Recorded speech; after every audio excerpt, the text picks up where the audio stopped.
Rreshtoj të gjitha pyetjet. Marrëdhënien me ish-ministrin e brendshëm zotit Basha.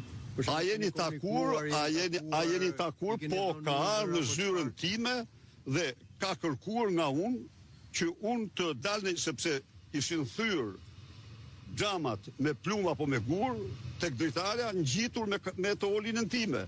Dhe ministri, komandanti i gardë, kanë ardhur me kanë thënë të evakuojmë. Jo, kam thënë, se unë isha jashtë për një drek me ambasadorën gjermane dhe u futa drejtën zyrë, isha njëri në detyrë. Unë isha njëri në detyrë. Nuk e, po të shkosh në një zyrë tjetër. Jo, kjo është zyra ime.